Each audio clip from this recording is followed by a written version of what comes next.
Lake St. Clair is one of the most fertile sport fisheries in the Great Lakes region. Now, fishermen don't agree on much, but they do agree that yellow perch are a fish made for the frying pan. On this week's episode of Fishing 411 TV, the end goal is a fish fry, and our heroes are determined to make sure that's exactly what happens, one jumbo perch at a time.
What do we got here? Oh yeah, that's a keeper. There are only two kinds of perch: throwbacks and keepers. And this one is a keeper. Mrs. Romanack definitely looking for a perch meal. So today, we're going to see if we can't oblige that woman. Get her some perch for a good perch fry. So it's that late fall time frame, and what we're doing is we're perch fishing today. And perch fishing is one of those things, especially in the fall, where you really need to trust your electronics and look for these fish. Now, what we're fishing is residual weeds, and what I mean by that is in the summertime, this area that we're fishing has a fair amount of weeds. This water's starting to cool down, and the weeds are starting to die down. These perch are using the weeds simply because there's bait within the weeds. And what we're looking for on our graph is stuff like this. You'll see right here on the graph, there's a little bit of weeds, and you can see they've died down, and then there's fish right within those weeds. And then what I like to do is basically just reach up here and I anchor with my Ghost electric motor, anchor right here, and we'll anchor right on top of these fish. Now, we're making really small moves, but if you're fishing and just simply not getting bit, you need to keep looking around. We're gonna make a lot of small moves today and hopefully stay on a bunch of perch. What I'm gonna do here, I'm gonna run this rod in this rod holder and set it up so that the sinker is just basically touching the bottom. Tunk, tunk, tunk is what I want to try to accomplish. So reel up just enough line that natural rocking of the boat causes that sinker just to touch the bottom. And I'll call this my dead stick. And you know, if you've watched Fishing 411, you've seen us use dead sticks for other applications. Like ice fishing, we use them a lot as well. But for perch fishing, it's really a good idea to have that extra rod in the water. One rod in your hand, a dead stick in a rod holder.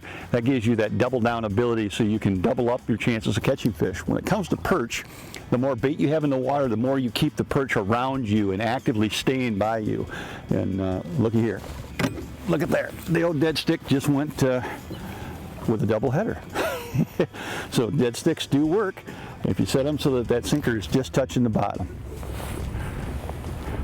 Now all we got to do is convince these double headers to turn into bigger fish. There's one, Dad. Oh yeah. Oh, he looks delicious. That is a nice perch. We'll get him up. I'm going to show him off here quick. And normally when you watch Fishing 411, you see mostly we put fish back. But when it comes to perch, that is not happening. They're gonna hopefully sort through a pile of these today and get a really nice fish fry. All right, let's take a second and talk about the rig that we're using to catch these perch. The nice thing about perch fishing is it's a very simple style of fishing. Anybody can go out with a rod and reel and catch these fish. It really doesn't matter what type of boat you have. If you have a big boat, a small boat, you can catch yellow perch. So this rig that we're using right now is very simple. It's a 2-hook rig with a weight on the bottom. And what I like about this style of rig is that the hook itself is not tied in line to the fluorocarbon. So there's a little bit of like a 3-inch piece of fluorocarbon coming off the main leader tied to a hook. And the nice thing about these style hooks is they just got a little bit extra flare, a little extra flash. And that's the cool thing about perch fishing is there is no right or wrong. You can use just a bare hook, but the one important thing that I feel on a perch rig is you need to have that 3-inch dropper, I'll call it, off your main line to each individual hook. It allows those fish to suck in that minnow and not feel the resistance of the rod. There we go. Yeah, from the shallow water, they definitely, it doesn't take very long for them to come up.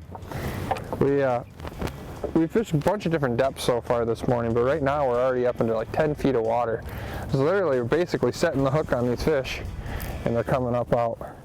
Special considerations are provided by Cisco Fishing Systems and Striker brands.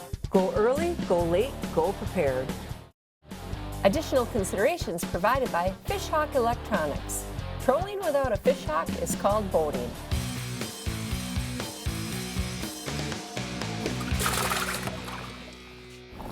Oh, there's one, Dad.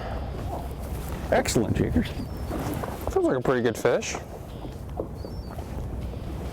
Oh, another double header. A double header. Look at that. Very cool. When you're catching them 2 at a time like that, it doesn't get much better than that. Oh man, so cool.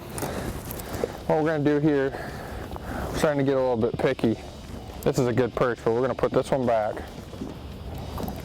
Go up just a little bit. This one isn't going to be so lucky though. Take a look at this fish here. That is a nice perch. There's one. Ooh, Dad.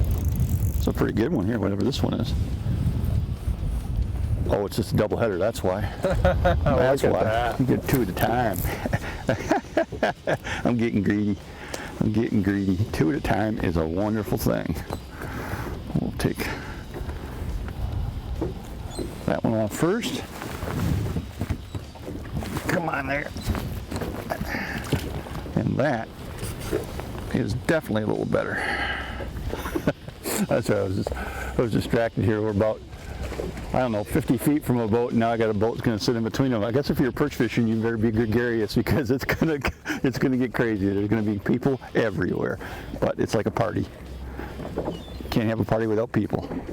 Well, perch fishing is usually not a jigging presentation. You usually pound your sinker on the bottom a little bit to create some commotion, maybe a little bit of silt in the water to get fish around you thinking that there's other fish feeding. Then you just hold the rod steady and still. That's what we talked about earlier about dead sticks and how effective they are. I'm not really using my primary rod. I'm not moving it up and down a lot. I'm just finding the bottom and then holding it steady and waiting for that bite to occur. Moving it too much just kind of takes it out of the strike zone and takes it away from fish too aggressively. So when you're fishing for perch, you want to avoid that tendency to jig, and you want to hold that rod in your hand like a dead stick as much as possible. He's not very big. I don't know if he is going to go in the box now that I think about it. Oh man. Jake? Jake's giving me the I don't want to go in it. He's the one that's going to fillet him at the end of the day, so back he goes. I'm starting to get a mess with them now, Dad. You know, it definitely seems like these fish roll in the same schools. We started going through, we haven't moved, we've sat in the same spot, and we probably sorted through about 15 or 20 of these small fish. In fact, I even thought about moving, but we stayed right here in the same spot. And now, at least the last 7 or 8 fish that we've caught have been a little bit better sized fish. Again, these aren't giants, but these are pretty much just perfect eaters in that 7-8 inch range, and a little bit bigger yet. But seems like they're in those schools. When the bigger ones come through, we start catching some bigger ones, and then a school of smaller ones come through. So we're in a spot right now that these fish seem to be constantly filtering through. We might go 10 minutes without a bite, and then it's about as fast as we can get a line in the water. Most people think of Lake St. Clair, they think of smallmouth bass. No question, it's a world-class smallmouth bass fishery, but it has many other species to offer. There's walleye here, there's musky here, and there's some of the best yellow perch fishing you're going to find anywhere in the Great Lakes. That one just absolutely thunked it, Dad. A little bit nicer grade of fish there. Right there, and that cookie cutter size, but he's going to have to go in the box, Dad. Let's take a second and talk about how to hook up a minnow. Now, it seems like a pretty basic thing, but there seems to be a lot of controversy on how to correctly hook up your minnow, probably because there's 100 different ways to do it. But I'll tell you the way that I do it. It seems to really keep the minnow on that hook better. What I like to do is I like to run the hook right through the bottom of the jaw of the minnow, out through the top of the head. Now, the top of the head of that minnow is the hardest part of that minnow. And so it does a really nice job of keeping it on the hook. And a lot of times I'll be able to catch multiple fish before I lose that minnow. And that's kind of the name of the game with this perch fishing, is you're going to sort through a lot of fish and you're going to go through a pile of bait. So if you can keep that minnow on the hook a little bit longer, catch a couple extra fish, you're going to be out here fishing that much longer. Let's talk a little bit about perch fishing and timing. There's two key times of the year you're going to want to pay real close attention to perch fishing. April is an important month, and also November is an important month. Now, don't get me wrong, you can catch perch at any time of the year. You can catch them in the summertime when the weather's nice. But in these cold water periods of the year, April and November, you're going to catch more numbers and you're going to catch a larger average size fish. So most perch fishermen are going to concentrate on April and November. Typically, they can get all they want during those 2 months of the year. And that's a beautiful thing. Special considerations are provided by Precision Trolling Data and the Lake St. Clair Walleye Association. Special considerations provided by the Ultimate Sport Show Tour, Michigan's elite sport shows.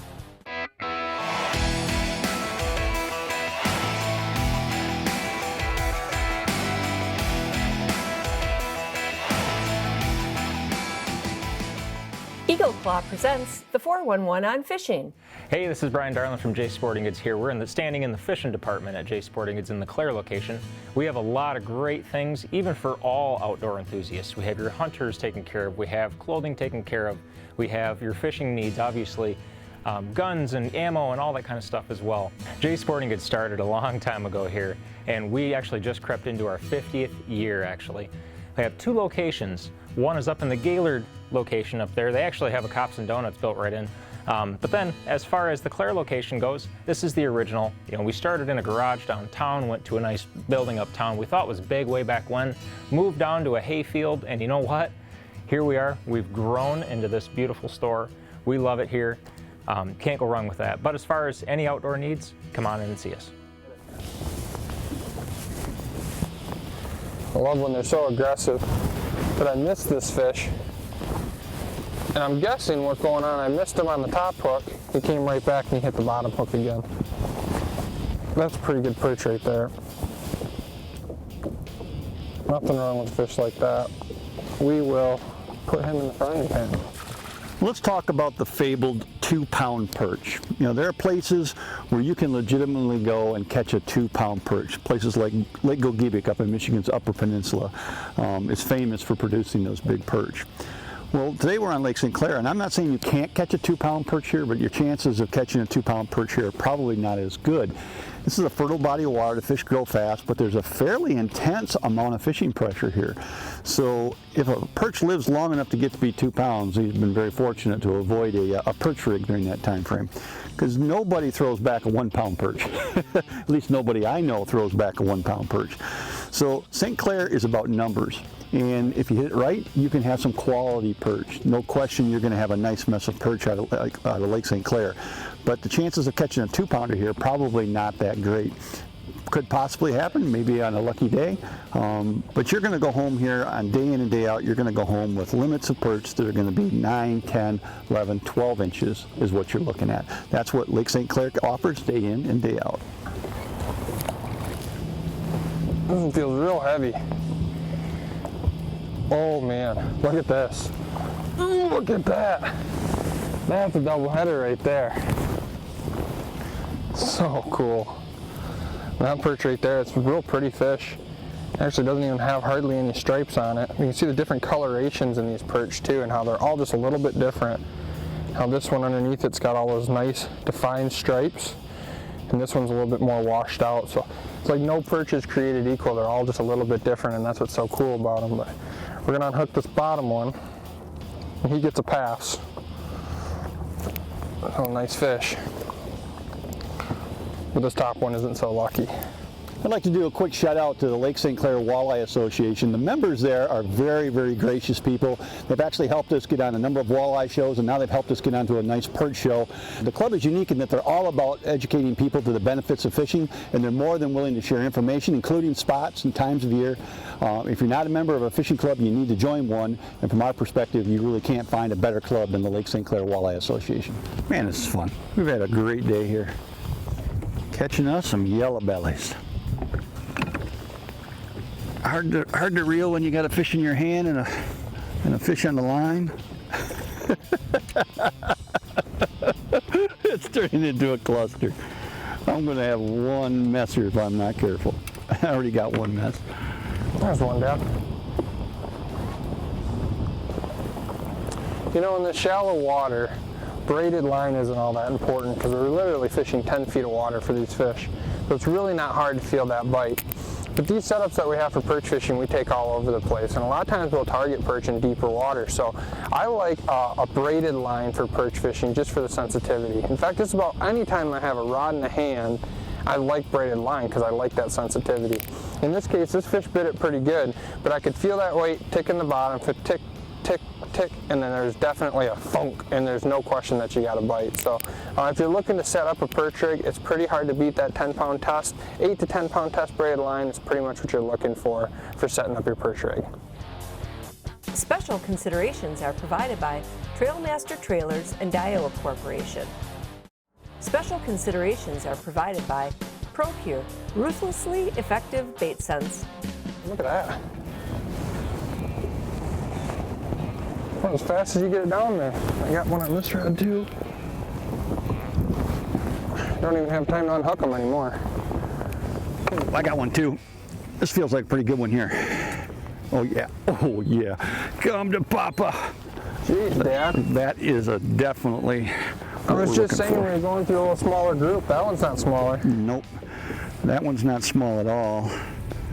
And that's what you're shooting for. If you're a perch fisherman, that's what you're looking for. Everybody talks about the fabled 2-pounder, but the honest to God truth, you start getting them around that 11, 12-inch range, you got yourself some good perch.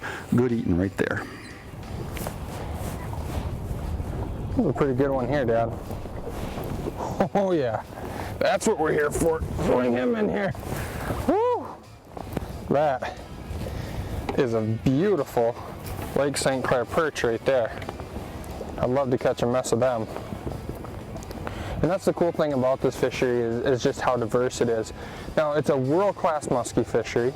It's a world-class walleye fishery. It's a world-class smallmouth fishery. It goes on and on. I mean, basically, if it's fresh water and it swims in fresh water, it probably lives here in Lake St. Clair. And that's very special because it's very rare that you have a fishery like this that has so many different species of fish to target in lots of numbers of all of them. And the perch are no different. There's a lot of really good perch out here to target, and I'm out here catching them. We'll talk briefly about the rods and reels and also the lines that we're using here for perch fishing today. It doesn't have to be expensive. That's the beauty of perch fishing is that you don't need a high quality graphite rod that costs $100 or anything like that. You can get by very nicely with a composite rod that maybe only costs $20 or $5 or $30. Same with your reels. You don't need to spend a lot of money on your spinning reels. I'd recommend an ultralight reel. And then as far as for lines, you can fish monofilament, you can fish fluorocarbon. I like those particularly when I'm fishing in relatively shallow water. There's a good bite right here. This feels like a good one. Oh yeah, this is a real good one right here. Come on, baby, come in the boat. That is a nice little jumbo right there.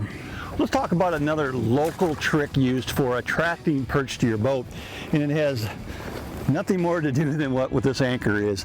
And it's not used for anchoring the boat, it's actually used for pounding the bottom and stirring up a little bit of silt. So all I'm going to do is just lower over the side here, Get it right down to the bottom so I feel it hit the bottom.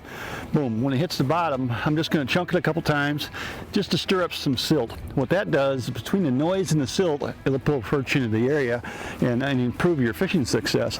After I've had it down there for a few seconds, I'll just tie it off to a cleat and leave it there. And what happens as the boat is bumping up and down, the anchor is touching the bottom, touching the bottom, touching the bottom. So again, the purpose of this is to stir up the bottom and attract fish. We're actually anchoring the boat with a Ghost electric motor. So all this is doing is trying to pull fish in underneath the boat and make our fishing more successful. That's a good jumbo right there. That's what we're looking for. You come to Lake St. Clair, and if you're lucky, you're going to get yourself a mess of jumbo perch just like that. Hey, my name's Mark Romanack. You've been watching Fishing 411. If you get a chance, check out Lake St. Clair. It is an absolute gold mine for yellow perch fishing. Closed captioning is provided by Lakeside Motorsports, Michigan's premier marine and power sports company. Fishing 411 is brought to you by Offshore Tackle, Lowrance Electronics, Starcraft Marine, Yamaha Outboards, Yakima Bait Company, Niagara Falls, USA, Smooth Moves, and Jay's Sporting Goods. What's the deal there, Dad? Yeah, I was waiting for him to get bigger. Wait till they poop it out? Yeah, I just knew he was going to be a throwback. He's right on that borderline, isn't he? He's a, probably should keep him, but maybe should throw him back. That's the perch fishing dilemma.